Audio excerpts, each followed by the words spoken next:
قل هو القادر على أن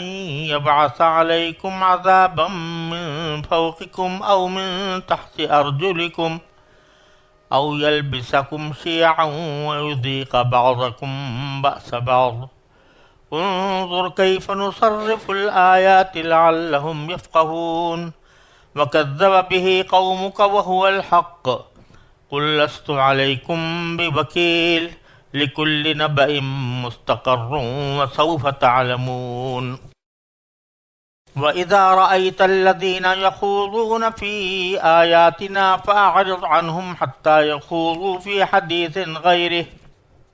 وإما ينسينك الشيطان فلا تقعد بعد الذكرى مع القوم الظالمين وما على الذين يتقون من حسابهم من شيء ولكن ذكرى لعلهم يتقون وذر الذين اتخذوا دينهم لعبا ولهوا وغرتهم الحياة الدنيا وذكر به أن تبصر نفس بما كسبت ليس لها من دون الله ولي ولا شفيع وإن تعدل كل عدل لا يؤخذ منها أولئك الذين أبصلوا بما كسبوا لهم شراب من حميم وعذاب أليم بما كانوا يكفرون قل أندعو من دون الله ما لا ينفعنا ولا يضرنا ونرد على أعقابنا قل أندعو من دون الله ما لا ينفعنا ولا يضرنا ونرد على أعقابنا بعد إذ هدانا الله كالذي استهوته الشياطين في الأرض حيران له أصحاب يدعونه إلى الهدى ائتنا قل إن هدى الله هو الهدى وأمرنا لنسلم لرب العالمين وأن أقيموا الصلاة واتقوه وهو الذي إليه تحشرون وهو الذي خلق السماوات والأرض بالحق ويوم يقول كن فيكون قوله الحق وله الملك يوم ينفخ في الصور عالم الغيب والشهادة وهو الحكيم الخبير۔ یہ سورہ انعام کی آیت نمبر 65 سے آیت نمبر 73 تک میں نے اس وقت آپ کے سامنے تلاوت کی ہے۔ یہ تمام آیتیں ایک خاص ترتیب کے ساتھ، ایک مضمون کے تسلسل کے ساتھ نازل ہوئی ہیں، اور ان کو ایک ساتھ پڑھنے میں اس کی صحیح ترتیب واضح ہوتی ہے، اس لیے میں نے یہ طویل تلاوت آپ کے سامنے کی ہے۔ اس آیتوں سے پہلے اللہ تبارک و تعالیٰ نے انسان کی یہ فطرت بیان کی تھی کہ جب بھی کوئی اس کو مصیبت پیش آتی ہے یا تکلیف آتی ہے تو جب وہ کوئی اسباب میں کوئی اپنا راستہ نہیں دیکھتا تو اس وقت بے ساختہ اللہ تعالیٰ ہی کو پکارتا ہے، اور اس وقت یہ وعدہ وعید بھی کر لیتا ہے کہ یا اللہ اگر میں اس مصیبت سے نجات پا گیا اور آپ نے مجھے اس مصیبت سے نجات دے دی تو میں اپنی اصلاح کر لوں گا۔ کافر بھی لوگ بھی یہی کرتے تھے، اور وہ کہتے تھے کہ اگر ہمیں اس مصیبت سے اللہ آپ نے نجات دے دی تو ہم شرک سے باز آ جائیں گے، توحید ہی کا اقرار کریں گے۔ لیکن باری تعالیٰ نے اسی میں یہ بھی فرمایا تھا کہ جب ہم ان سے یہ مصیبت زائل کر دیتے ہیں اور وہ ٹھیک ٹھاک ہو جاتے ہیں، اپنی معمول کی زندگی پر آ جاتے ہیں، تو اس وقت وہ جو وعدے وعید کیے تھے بسا اوقات وہ بھول جاتے ہیں یا بھلا دیتے ہیں، اور اس کا نتیجہ یہ ہوتا ہے کہ پھر وہی عیش و عشرت کی زندگی شروع ہو جاتی ہے، اور اس عیش و عشرت کی زندگی میں مست ہو کر وہ اپنے پچھلے ماضی کو بھی بھول جاتے ہیں، اور آئندہ کیا ہو سکتا ہے اس کو بھی فراموش کر دیتے ہیں۔ تو اللہ تبارک و تعالیٰ ان آیات میں سب سے پہلے تو یہ فرماتے ہیں کہ تمہیں مصیبت سے نجات پا جانے کے بعد تم جو اپنی عیش و عشرت کی زندگی میں مست ہو گئے ہو، تو یہ نہ بھولو کہ وہ مصیبت ایک مرتبہ آ کر ختم ہو گئی، بلکہ اگر تمہارا رویہ یہی رہا، اللہ تعالیٰ کی ناشکری کا یہی رویہ رہا، تو پھر اللہ تعالیٰ آگے بھی تمہیں عذاب سے دوچار کر سکتا ہے، اور اس میں کئی قسم کے عذاب بتلائے ہیں کہ فلاں عذاب بھی تم پر آ سکتا ہے، فلاں عذاب بھی تم پر آ سکتا ہے، فلاں عذاب بھی تم پر آ سکتا ہے۔ تو یہ نہ سمجھو کہ ایک مرتبہ مصیبت سے فارغ ہو کر تم ہمیشہ کے لیے محفوظ ہو گئے ہو۔ اس کے بعد اللہ تبارک و تعالی حضور اقدس نبی کریم سرور دو عالم صلی اللہ علیہ وسلم سے خطاب کر کے فرماتے ہیں کہ دیکھو، یہاں تک ہم نے جتنی دلیلیں ہو سکتی تھیں ان کو سمجھانے کے لیے ہم نے مختلف اسلوبوں سے وہ بیان کر دی ہیں۔ اب اگر یہ لوگ آپ کی تکذیب کرتے ہیں تو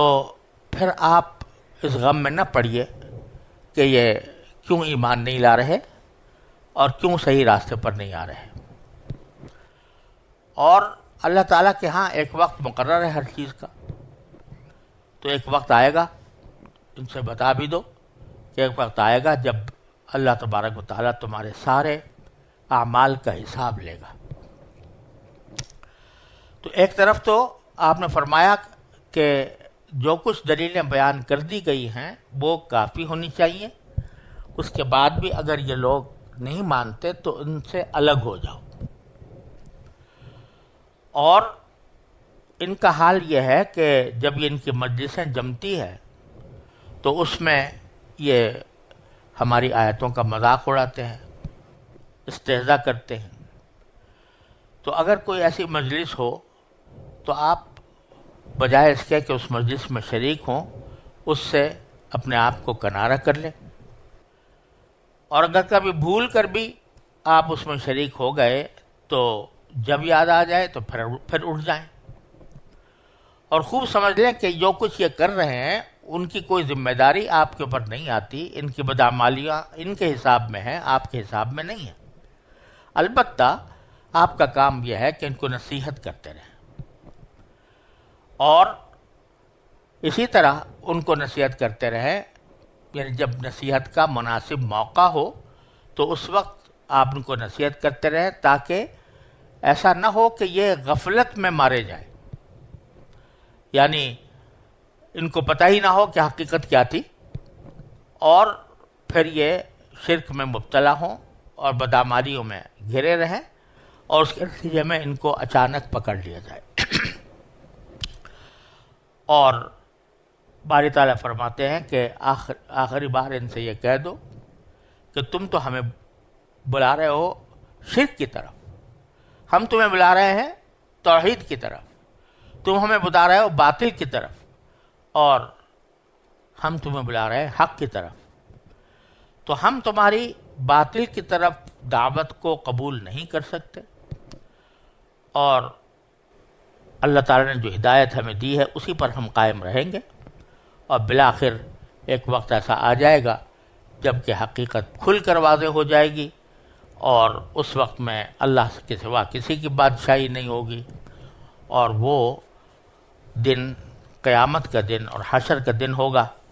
اور اس وقت میں اللہ تعالیٰ اپنی حکمت اور اپنے علم کی بنیاد پر فیصلے کریں گے۔ یہ خلاصہ ہے اس آیات کی ترتیب کا۔ اب اس کا ترجمہ ملاحظہ فرمائیے۔ آپ یہ بھی کہیے کہ اس پر بھی وہی قادر ہے، یعنی اللہ تعالیٰ ہی قادر ہے کہ تم پر کوئی عذاب تمہارے اوپر سے بھیج دے، یا تمہارے پاؤں تلے سے ظاہر کر دے، یا تمہیں مختلف ٹولیوں میں بانٹ کر ایک دوسرے سے بھڑا دے اور ایک دوسرے کی طاقت کا مزہ چکھا دے۔ دیکھو ہم کس طرح مختلف طریقوں سے اپنی نشانیاں واضح کر رہے ہیں تاکہ یہ کچھ سمجھ سے کام لے لیں۔ اور اے پیغمبر تمہاری قوم نے اس قرآن کو جھٹلایا ہے، حالانکہ وہ بالکل حق ہے۔ تم کہہ دو کہ مجھ کو تمہاری ذمہ داری نہیں سونپی گئی ہے۔ ہر واقعے کا ایک وقت مقرر ہے اور جلد ہی تمہیں سب معلوم ہو جائے گا۔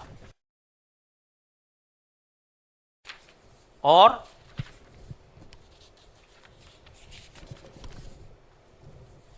جب تم دیکھو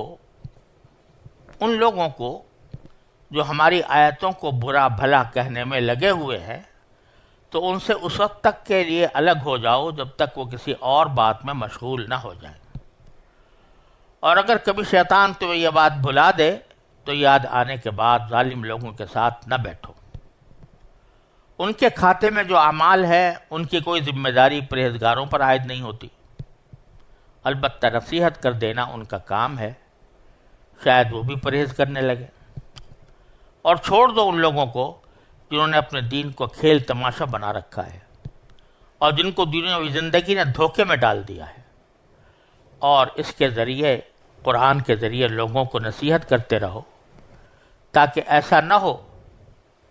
کہ کوئی شخص اپنے اعمال کے سبب اس طرح گرفتار ہو جائے کہ اللہ کے عذاب سے بچانے کے لیے اللہ کو چھوڑ کر نہ کوئی اس کا یار و مددگار بن سکے نہ سفارشی۔ اور اگر وہ اپنی رہائی کے لیے ہر طرح کا فدیہ بھی پیش کرنا چاہے تو اسے وہ قبول نہ کیا جائے۔ چنانچہ یہی وہ لوگ ہیں جو اپنے کیے کی بدولت گرفتار ہو گئے ہیں۔ چونکہ انہوں نے کفر اپنا رکھا تھا، اس لیے ان کے لیے کھولتے ہوئے پانی کا مشروب اور ایک دکھ دینے والا عذاب تیار ہے۔ اے پیغمبر ان سے کہو کیا ہم اللہ کو چھوڑ کر ایسی چیزوں کو پکاریں جو ہمیں نہ کوئی فائدہ پہنچا سکتی ہے نہ نقصان؟ اور جب اللہ ہمیں ہدایت دے چکا ہے تو کیا اس کے بعد بھی ہم الٹے پاؤں پھر جائیں اور اس شخص کی طرح ہو جائے جسے شیطان بہکا کر صحرا میں لے گئے ہوں اور وہ حیرانی کے عالم میں بھٹکتا پھرتا ہو، اس کے کچھ ساتھی ہوں جو اسے ٹھیک راستے کی طرف بلا رہے ہوں کہ ہمارے پاس آ جاؤ۔ کہو کہ اللہ کی دی ہوئی ہدایت ہی صحیح معنی میں ہدایت ہے، اور ہمیں یہ حکم دیا گیا ہے کہ ہم رب العالمین کے آگے جھک جائیں، اور یہ حکم دیا گیا ہے کہ نماز قائم کرو اور اس کے نافرمانی سے ڈرتے رہو، اور وہی ہے جس کی طرف تم سب کو اکٹھا کر کے لے جایا جائے گا۔ اور وہی ذات ہے جس نے آسمانوں اور زمین کو برحق پیدا کیا ہے، اور جس دن وہ روز قیامت سے کہے گا کہ تو ہو جا تو وہ ہو جائے گا، اس کا قول برحق ہے۔ اور جس دن سور پھونکا جائے گا اس دن بادشاہی اسی کی ہوگی، وہ غائب و حاضر ہر چیز کو جاننے والا ہے، اور وہی بڑی حکمت والا پوری طرح باخبر ہے۔ جیسا کہ میں نے شروع میں عرض کیا کہ یہ آیات شروع ہوئی ہیں اس تنبیہ سے کہ اگر تمہیں کسی مصیبت سے نجات مل گئی ہے اور تم عیش و آرام کی زندگی میں واپس آ گئے ہو تو کہیں اس کو یہ نہ سمجھ بیٹھنا کہ اب کبھی اللہ تعالی کی طرف سے کوئی عذاب نہیں آئے گا۔ تو اس کے لیے اللہ تبارک و تعالی نے 3 قسم کے عذاب کا ذکر کیا ہے کہ جو آ سکتے ہیں۔ فرمایا آپ کہہ دیجئے قل هو القادر علی ان یبعث علیکم عذابا،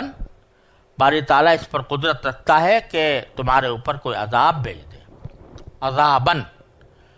یہ نکرہ تنوین کے ساتھ بیان کیا گیا ہے جس کے معنی کسی بھی قسم کا عذاب آ سکتا ہے، اور اس کی 3 قسمیں یہاں پر بیان فرمائی ہیں۔ من فوقکم تمہارے اوپر سے آ جائے، او من تحت ارجلکم یا تمہارے نیچے سے آ جائے۔ 2 باتیں تو یہ ذکر کی گئی۔ اوپر سے آ جائے اس کی بہت سی صورتیں ہو سکتی ہیں، کیا اوپر سے بارش اتنی زبردست ہو جائے کہ اس میں لوگ غرق ہو جائیں، یہ بھی ہو سکتا ہے کہ ہوائیں اتنی تیز چل جائیں کہ اس سے لوگ ہلاک ہو جائیں، جیسے قوم عاد کے ساتھ ہوا تھا، یا ایسی ہلاکت عامہ تو نہ ہو جیسے کہ قوم عاد اور قوم سمود وغیرہ اور قوم نوح کے ساتھ ہوئی تھی، لیکن جزوی طور پر اس کا نقصان جو ہے وہ تمہیں اپنی زندگی میں پہنچے، اس میں کچھ ہلاک بھی ہو جائیں، کچھ لوگ جو ہیں تباہ ہو جائیں، کچھ لوگ اس عذاب سے کچھ نہ کچھ تکلیف اٹھائیں۔ او من تحت ارجلکم، دوسرا یہ ہے کہ تمہارے نیچے سے آ جائے۔ نیچے سے آنے کا معنی یہ ہے کہ زلزلہ آ گیا اور اس کے نتیجے میں ہلاکت ہو گئی، تباہی ہو گئی۔ ایک تفسیر تو اس کی یہ ہے۔ دوسری تفسیر حضرت عبداللہ ابن عباس رضی اللہ تعالیٰ عنہ سے یہ منقول ہے کہ انہوں نے فرمایا کہ اوپر سے آنے والے عذاب کا مطلب یہ ہے کہ تم پر ظالم حکمران مسلط ہو جائے۔ یہ بھی اللہ تعالیٰ کی طرف سے ایک عذاب ہوتا ہے کہ ایسے حکمران مسلط ہو جائیں جو تمہارے ساتھ انصاف کے بجائے ظلم کا رویہ اختیار کریں، جو تمہیں نقصان پہنچائیں۔ اور احادیث سے اس کی تائید بھی ہوتی ہے کہ کئی حدیثوں میں یہ بیان فرمایا گیا ہے کہ اللہ تبارک و تعالی جب بندے میری اطاعت کرتے ہیں تو اللہ تبارک و تعالی حکام کے قلوب میں ان کی شفقت اور رحمت ڈال دیتا ہے، اور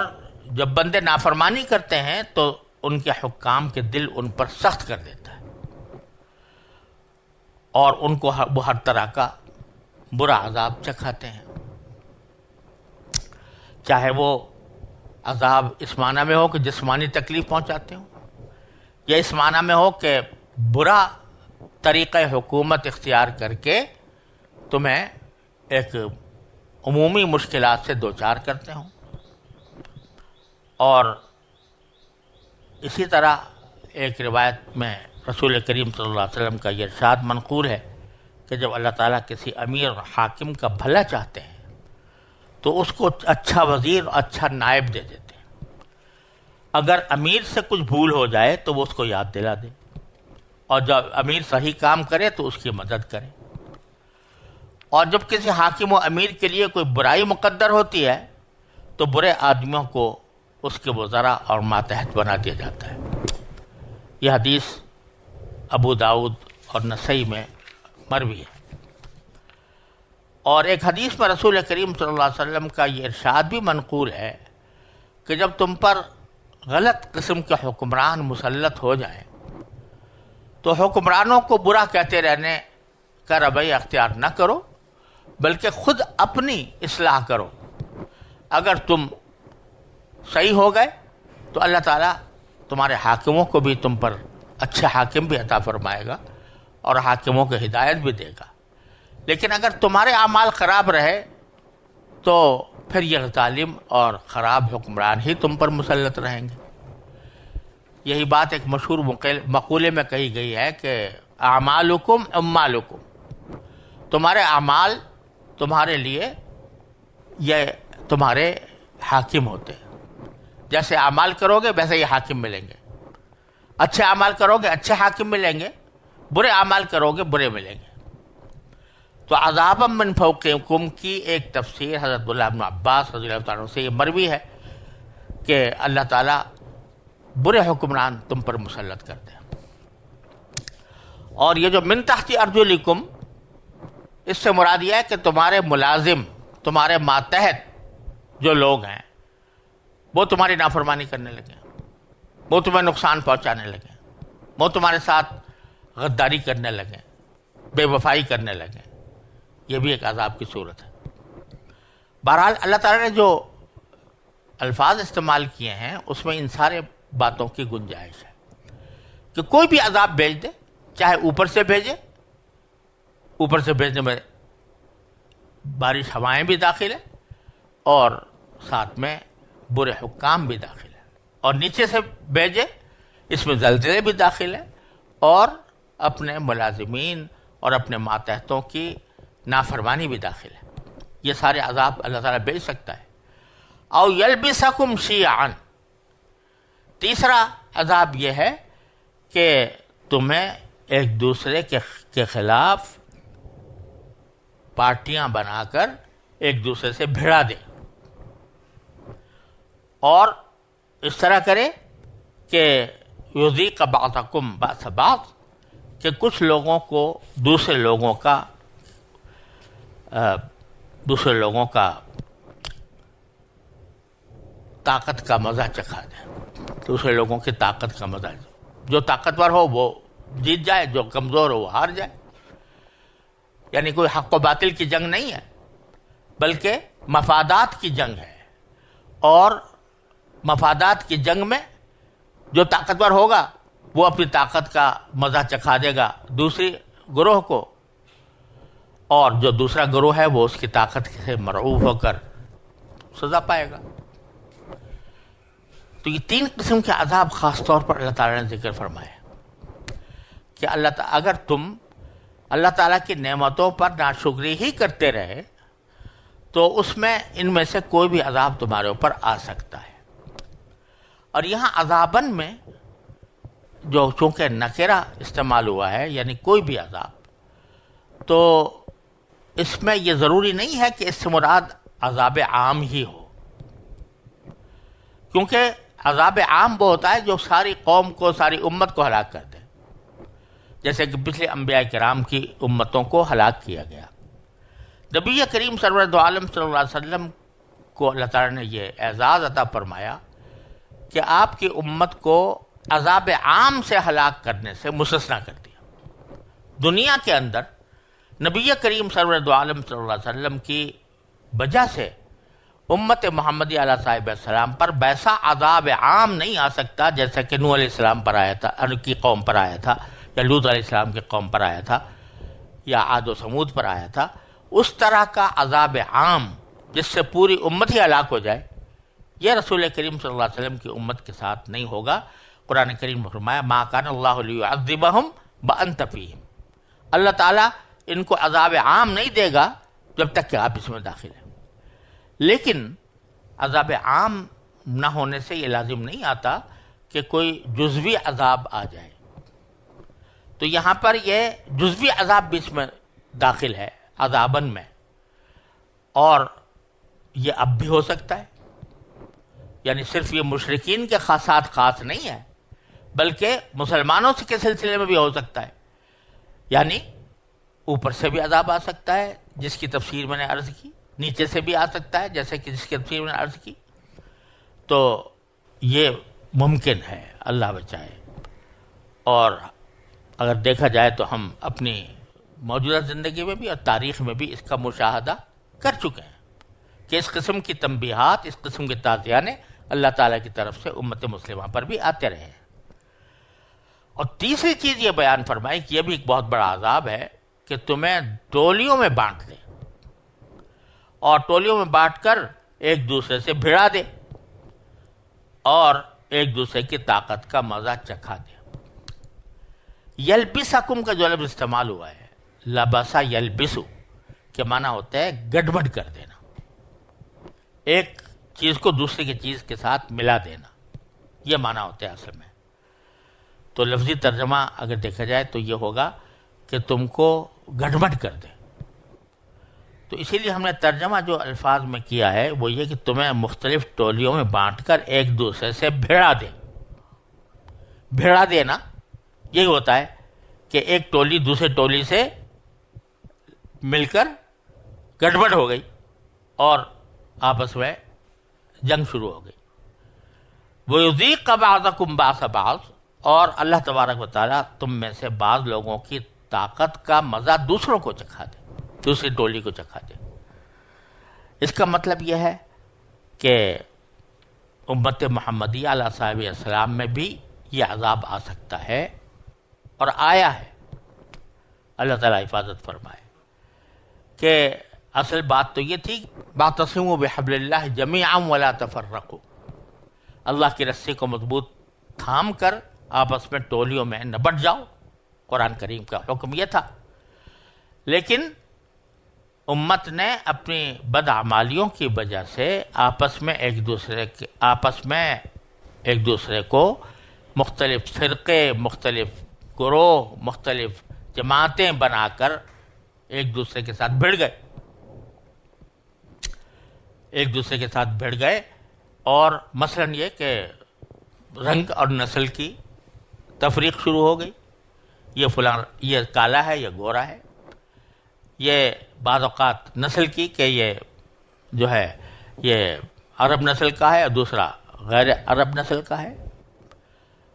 صوبائی اختلافات، لسانی اختلافات کہ یہ فلاں زبان بولتا ہے، میں فلاں زبان بولتا ہوں، اس کی بنیاد پر تفریقے پیدا ہو گئے۔ تو اللہ تبارک و تعالیٰ فرماتے ہیں یہ بھی ایک قسم کا عذاب ہوگا جو آ سکتا ہے۔ اور ایک حدیث میں آتا ہے کہ حضرت سعد بن ابی وقاص رضی اللہ تعالیٰ عنہ فرماتے ہیں کہ ایک مرتبہ ہم رسول اللہ صلی اللہ علیہ وسلم کے ساتھ جا رہے تھے، ہمارا گزر مسجد بنی معاویہ پر ہوا، تو رسول اللہ صلی اللہ علیہ وسلم مسجد میں تشریف لے گئے اور 2 رکعت نماز پڑھی، ہم نے بھی 2 رکعت ادا کی۔ اس کے بعد آپ دعا میں مشغول ہو گئے اور وہ بہت دیر تک دعا کرتے رہے۔ اس کے بعد ارشاد فرمایا کہ میں نے اپنے رب سے 3 چیزوں کا سوال کیا، ان 3 چیزوں کی دعا کی۔ ایک یہ کہ میری امت کو غرق کر کے ہلاک نہ کیا جائے، اللہ تعالیٰ نے یہ دعا قبول فرما لی۔ دوسرے یہ کہ میری امت کو قحط اور بھوک کے ذریعے ہلاک نہ کیا جائے، اللہ تعالیٰ نے یہ بھی قبول فرما لی۔ تیسری دعا یہ کی کہ میری امت آپس کے جنگ و جدل سے تباہ نہ ہو، مجھے اس دعا سے روک دیا گیا۔ یہ امام بغوی رحمۃ اللہ نے یہ روایت نقل کی ہے، اور حضرت عبداللہ بن عمر سے ایک روایت منقول ہے جو ترمذی میں آئی ہے کہ آپ نے 3 دعاؤں میں سے ایک دعا یہ کی تھی کہ میری امت پر کسی دشمن کو مسلط نہ فرما دے جو سب کو تباہ کر دے، یہ دعا قبول ہوئی۔ اور یہ دعا بھی کی تھی کہ آپس میں نے ان کے آپس میں خانہ جنگی نہ ہو، تو اس دعا سے منع کر دیا گیا۔ تو یہاں رسول کریم صلی اللہ علیہ وسلم نے امت محمدی علیہ صاحب السلام کے لیے جو دعائیں فرمائیں وہ یہ تھیں کہ جس طرح پچھلی قوموں کو مختلف مصیبتوں میں اور مصیبت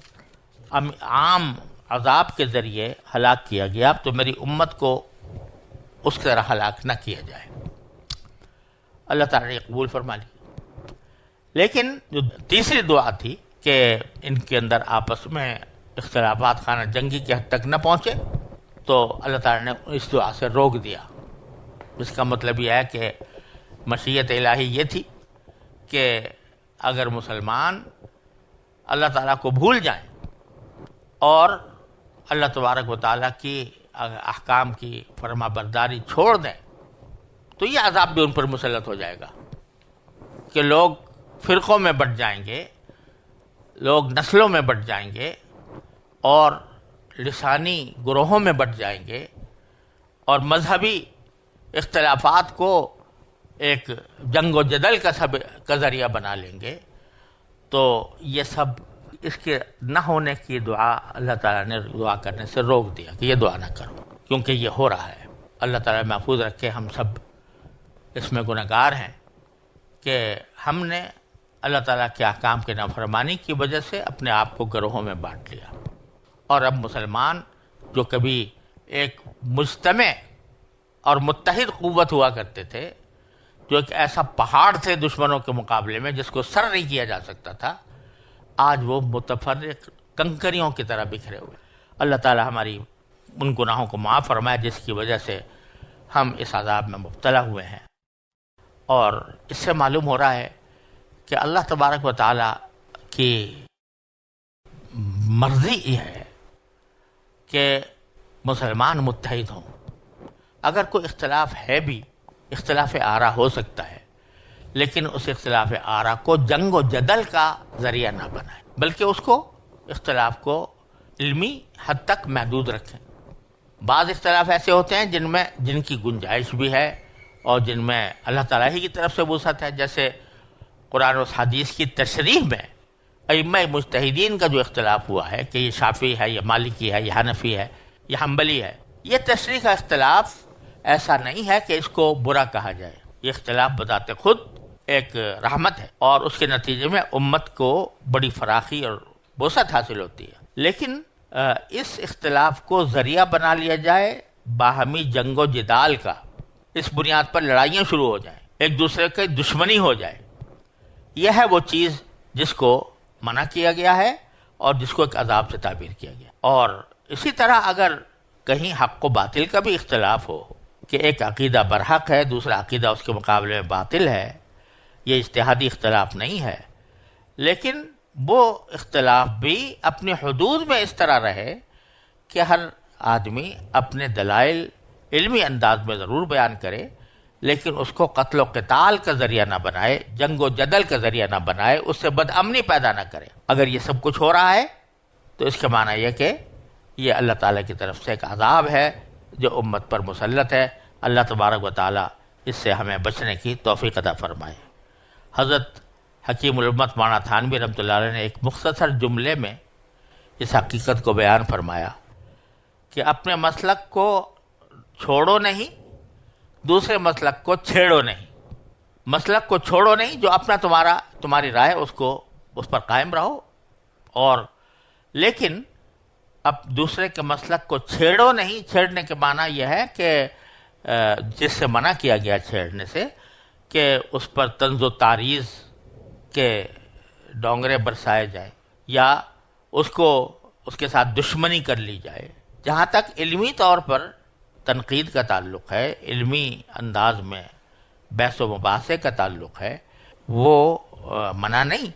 لیکن چھیڑنے سے مراد یہ ہے کہ اس کو اپنا دشمن سمجھ کر اس کے خلاف حملے کرنے لگو، اس کو جنگ و جدل کا ذریعہ بنا لو، قتل و قتال کا باہمی خانہ جنگی کا ذریعہ بنا لو۔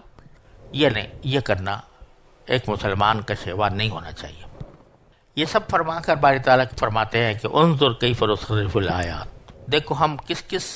اسلوب سے، مختلف طریقوں سے اپنی نشانیاں واضح کر رہے ہیں، یعنی دلائل۔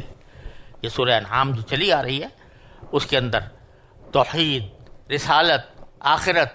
ان سب چیزوں کی دلائل بھی بیان ہوئے ہیں، اور ساتھ ساتھ اس پر جو اعتراضات کیے تھے ان کا جواب بھی دیا گیا ہے۔ تو ہم نے مختلف طریقوں سے اپنی نشانیاں واضح کر دی ہیں، کیونکہ یہ لعلہم یفقہون، اس لیے کی ہے کہ شاید ان کے سمجھ میں آ جائے۔ لیکن اس کے باوجود وَكَذَّبَ بِهِ قَوْمُكَ، اللہ تعالیٰ نے فرمایا کہ تمہاری قوم نے ان سب کو جھٹلایا ہے۔ الآیات فرمایا تھا پہلے، تو بظاہر اس کا تقاضا یہ تھا کہ کذب بہا ضمیر مؤنث ہوتی، لیکن لفظ ضمیر مذکر استعمال کی گئی، جو در حقیقت راجع ہے قرآن کریم کی طرف کہ آیات جو ہیں وہ آیات کس چیز کی ہیں؟ قرآن کریم کی، اس میں بیان کی گئی ہے۔ تمہاری قوم نے ان کو جھٹلایا ہے، وَهُوَ الْحَقُّ، حالانکہ وہ حق تھی۔ تو جب یہ جھٹلا دیا، سارے دلائل پیش کر دیے گئے، اعتراضات دور کر دیے گئے، پھر بھی جھٹلا دیا، تو بس ایک ہی راستہ ہے کہ تم ان سے کہو قل لست علیکم بوکیل، میں تمہارے اوپر داروغہ بنا کر، میرے اوپر تمہاری ذمہ داری نہیں سونپی گئی ہے کہ بھائی اگر یہ کفر کریں گے تو مجھ سے مواخذہ ہوگا۔ اور بڑا مختصر جامع جملہ ارشاد فرمایا لکل نبأ مستقر، ہر واقعے کا ایک وقت مقرر۔ نبأ کہتے ہیں کسی محتم بشان، کسی اہم واقعے کو۔ تو کوئی بھی اہم واقعہ اس کائنات میں جو ہوتا ہے اس کا ایک مستقر ہے، یعنی اس کے دنیا میں وجود پانے اور قرار پانے کا ایک وقت مقرر ہے۔ تو پہلے سے جو یہ جلدی مچا رہے ہیں کہ عذاب لاؤ، قیامت لاؤ، یہ نہیں ہو سکتا، اس واسطے کہ اللہ تعالیٰ نے ہر چیز کا ایک وقت مقرر کر رکھا ہے۔ اور یہ بات ہمارے لیے بڑے سبق آموز ہے کہ بعض اوقات ہم کوئی دعا کرتے ہیں تو کہ فلاں کام ہو جائے، فلاں کام ہو جائے، اس میں دیر لگتی ہے، تو دل میں بعض اوقات شکوہ پیدا ہونے لگتا ہے۔ تو اول تو ضروری نہیں ہے کہ جو چیز مانگی جا رہی ہے وہ دی جائے، کیونکہ بعض اوقات وہ مضر ہوتی ہے، اور بعض اوقات ایسا ہوتا ہے کہ اس کو فوراً دینا اللہ تعالیٰ کی حکمت کے مطابق نہیں ہوتا۔ تو اللہ تعالیٰ نے ہر چیز کا ایک وقت مقرر کر رکھا ہے، لِكُلِّ نَبَإٍ مُسْتَقَرٍ وَسَوْفَ تَعْلَمُونَ، اور تمہیں کچھ ہی عرصے میں پتہ چل جائے گا کہ جس واقعے کے بارے میں ہم تم سے کہہ رہے تھے وہ کس طرح وجود میں آیا۔ اور جیسے میں نے عرض کیا کہ اب یہاں سے یہ بات شروع ہو رہی ہے کہ جب سارے دلائل واضح ہونے کے بعد یہ لوگ مان نہیں رہے تو پھر آپ ان کی فکر چھوڑ دیں اور یہ نہ سمجھیں کہ اس سے آپ کی ذمہ داری پر کوئی حرف آئے گا. اور البتہ اذا رأیت الذین یخوضون فی آیاتنا، جب ان لوگوں کو آپ دیکھیں کہ جو ہماری آیتوں کو برا بھلا کہنے میں لگے ہوئے ہیں. یخوضون کا جو لفظ ہے اس کے معنی ہے کسی چیز میں گھس جانا. اصل لفظ استعمال ہوتا ہے جیسے کوئی پانی کے اندر غوطہ لگا کے گھس جائے تو اس کے لیے خوض کا لفظ استعمال ہوتا ہے. تو جب یہ اس طرح گھسے ہوئے ہوں اور اس طرح غوطے کھا رہے ہوں ہماری آیات کے بارے میں، فأعرض عنہم، تو آپ ان سے الگ ہو جائیں. حتیٰ یخوضوا فی حدیث غیرہ، جب تک کہ وہ اس کے علاوہ کسی اور بات میں مشغول نہ ہوں. یہاں بتلانا یہ مقصود ہے کہ جب انہوں نے طے کر لیا کہ ہمیں گمراہی میں رہنا ہے اور کسی دلیل کو سننے کے لیے تیار نہیں، الٹا یہ کہ مذاق اڑا رہے ہیں، تو اس کا مطلب یہ ہے کہ اس وقت ان سے کوئی بات کرنا کوئی فائدہ مند نہیں. اگر آدمی کسی ایسی محفل میں پہنچے کہ جہاں اللہ بچائے اللہ اور رسول کا، اس کی آیات کا مذاق اڑایا جا رہا ہے، تو وہاں بیٹھنے کی دو صورتیں ہو سکتی. ایک صورت یہ ہے کہ اس نیت سے بیٹھے کہ ان کو ہدایت دوں گا، ان کو تبلیغ کروں گا. تبلیغ کا موقع ہی نہیں ہے، اس لیے کہ وہ اس موڈ میں نہیں ہے کہ حقیقت کو سمجھے. جب استہزاء کر رہے ہیں، مذاق اڑا رہے ہیں، تو مذاق اڑانے کے وقت میں ان کا صحیح بات سننے کا موڈ ہی نہیں ہے. وہ اگر آپ ان کو کتنی بھی اچھی بات بتاؤ گے، کتنے بھی دلائل کے ساتھ سمجھاؤ گے، وہ دلائل سننے کے موڈ میں نہیں ہے، وہ تو مذاق اڑانے کے فکر میں ہے. تو ایسے میں اگر کوئی بات آپ کہو گے بھی تبلیغ کی بات، تو نہ صرف یہ کہ اس کا اثر نہیں ہوگا بلکہ الٹا اثر ہوگا کہ وہ چونکہ مذاق اڑانے کے لیے بیٹھے ہوئے ہیں تو اس بات کا بھی مذاق اڑائیں گے جو تم کہہ رہے ہو، لہذا فائدہ کوئی نہیں. دوسرا یہ ہو سکتا ہے کہ بھئی چلو مجلس جمی ہوئی ہے تو یہاں سے میں اٹھ کے جاؤں گا تو برا لگتا ہے لہذا بیٹھا رہوں. تو یہ انتہا درجے کی بے غیرتی ہے کہ تمہارے سامنے اللہ اور رسول کا مذاق اڑایا جا رہا ہے، تم بیٹھے ہو. اگر اس مجلس میں تمہارے باپ دادا کو گالیاں دی جا رہی ہوتی تو کیا کرتے یا وہاں سے اٹھاتے. تو یہی طریقہ تمہیں اس وقت اختیار کرنا چاہیے جب لوگ اس طرح کی صورتحال میں مبتلا ہوں. اور اگر کبھی ایسا ہو جائے کہ اما ینسینک شیطان، تمہیں شیطان نے یہ بات بھلا دی کہ مجھے اٹھ جانا چاہیے. اس کی کئی صورتیں ہو سکتی ہیں. ایک صورت یہ ہے کہ شروع میں آپ ایک مجلس میں گئے، آپ کو پتہ نہیں تھا کہ یہاں پر کیا گفتگو ہوگی، تو اب انہوں نے اس طرح کی گفتگو شروع کر دی تو کچھ دیر آپ ان کے ساتھ بیٹھے رہے. وہ یہ بات بھول گئے کہ مجھے ایسے موقع پر اٹھ جانا چاہیے تھا. تو جب یاد آ جائے تو پھر فوراً اٹھ جاؤ. اما ینسینک شیطان، اگر شیطان تمہیں بلا دے، یعنی یہ تمہارا بلانا جو ہے یہ بھی شیطانی عمل ہوگا. تو اس لیے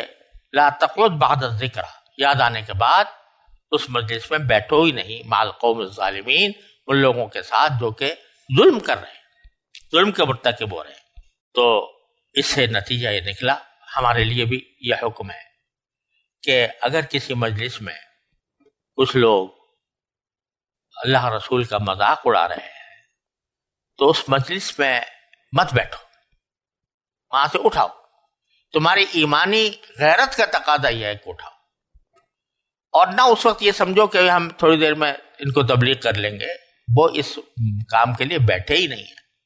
کوئی فائدہ نہیں ہوگا تبلیغ کرنے، لہذا اٹھنا واجب ہے. یہ آج بھی ہمارے ساتھ یہ معاملات پیش آتے ہیں. اللہ تعالیٰ محفوظ رکھے. بہت سے لوگ جو ملحد بے دین ہوتے ہیں وہ مجلسوں کے اندر اس طرح کا استہزاء کا رویہ اختیار کرتے ہیں. تو ہمیں حکم یہ دیا گیا ہے کہ ہم ایسی مجلس میں نہ بیٹھیں. یہ کم سے کم بات ہے کہ ایسی مجلس میں نہ بیٹھیں. اور یہ فکر نہ کرو کہ بھائی یہ گمراہ ہو رہے ہیں.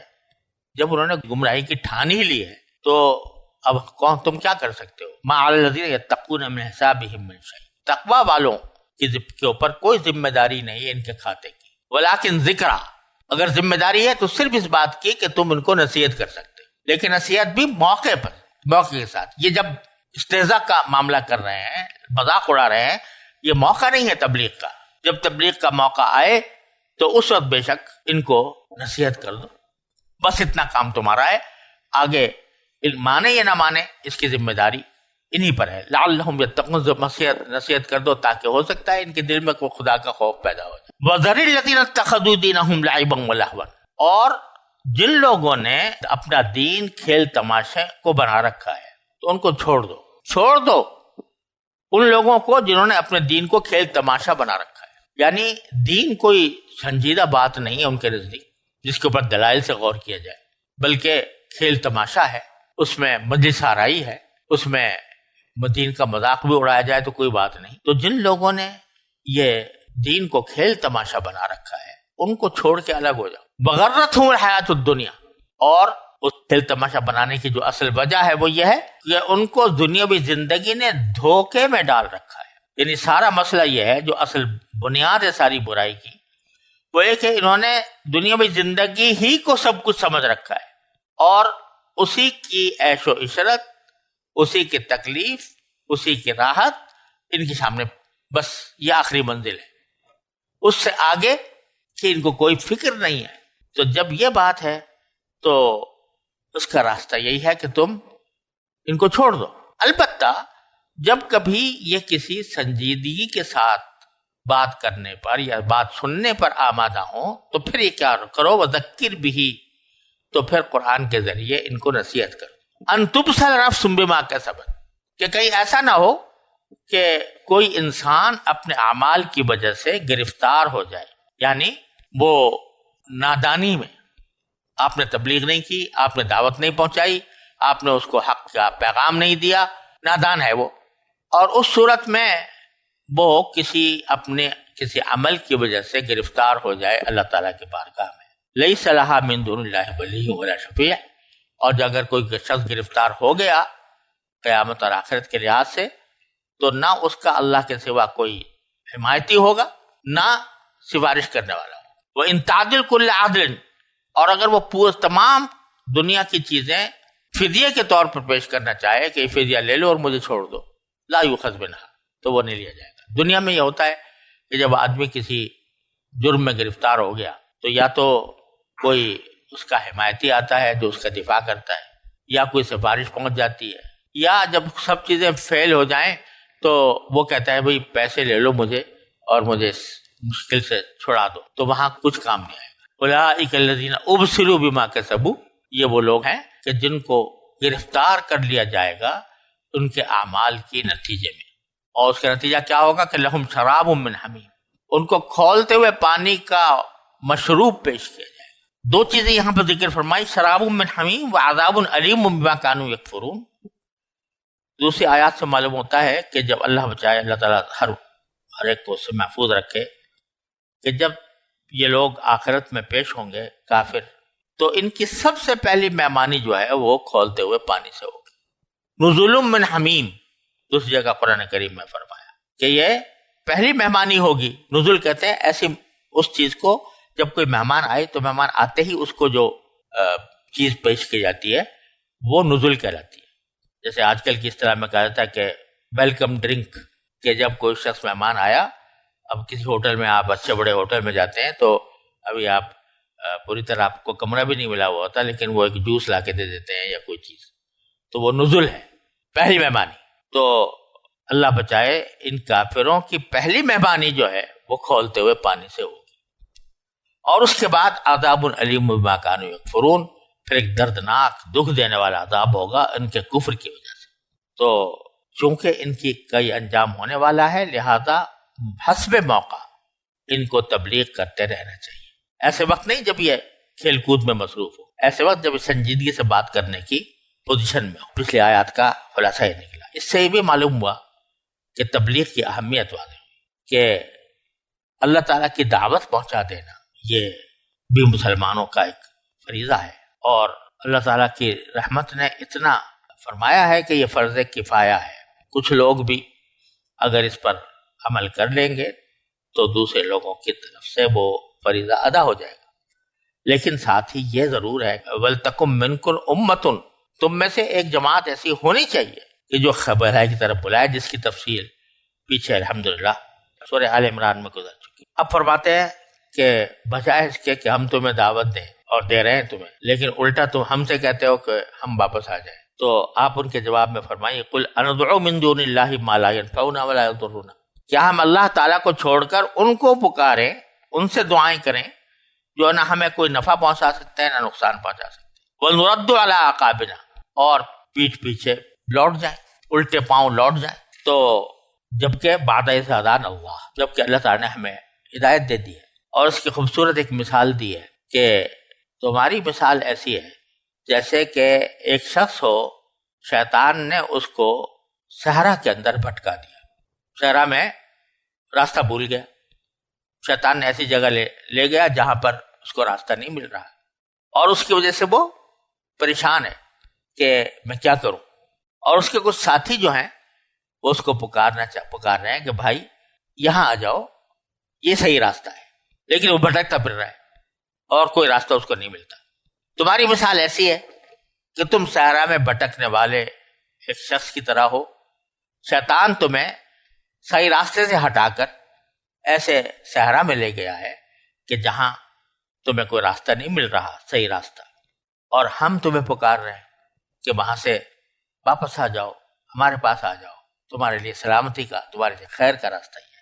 تو کالذی استہوته الشیاطین، یہ اس شخص کی طرح ہے کہ جیسے کسی شخص کو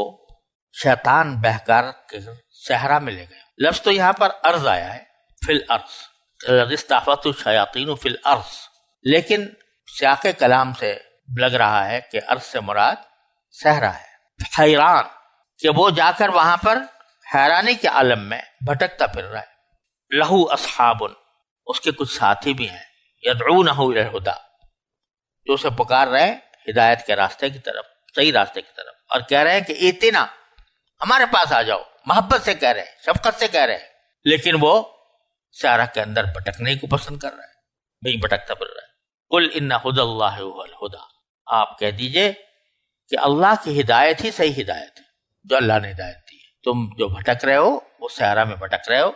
اللہ تعالیٰ کی ہدایت صحیح ہے۔ امرنا لنسلم لرب العالمین، اور ہمیں تو یہ حکم دیا گیا ہے کہ ہم رب العالمین کے آگے